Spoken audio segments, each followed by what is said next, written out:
इरिज star TV के मुअज़्ज़ज़ नाज़रीन, मैं शकील अहमद आप तमाम देखने और सुनने वालों को मेरा सलाम।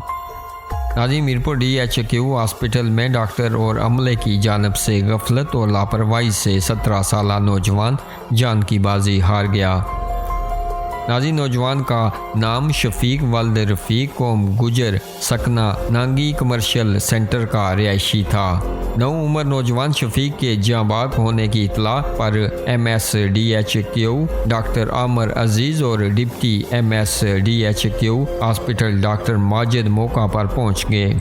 नाज़रीन, वाक़े की इतला मिलने पर थाना सिटी के SHO इम्तियाज़ शौकत और एडिशनल SHO थाना सिटी जावेदुल रहमान मां नफरी भी हॉस्पिटल पहुँच गए। जाँबाग होने वाले शफीक के वालिद रफ़ीक और मौका के गवाह अली शान ने एडिशनल SHO थाना सिटी जावेदुल रहमान को अपने बयानात कलमबंद करवाए। नाज़रीन, मरहूम शफीक के वालिद और मौका के गवाह अली शान ने इंकशाफ किया कि डिस्पेंसरों ने कहा कि तुम लोग माजिर हो।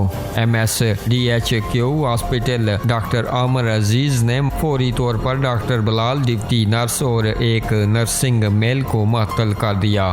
नाज़रीन, जबकि ज़िली इंतज़ामिया ने जुडिशनल इंक्वायरी का भी लवाहिकीन को यकीन दिलाया। नाज़रीन, आप भी अपनी राय का इजहार इस अफसोसनाक खबर के हवाले से नीचे कमेंट बॉक्स में ज़रूर कीजिएगा और मरने वाले के लिए दुआएं माफ़रत कीजिएगा। हमें दीजिएगा इजाज़त, अगली वीडियो तक के लिए अल्लाह हाफ़िज़।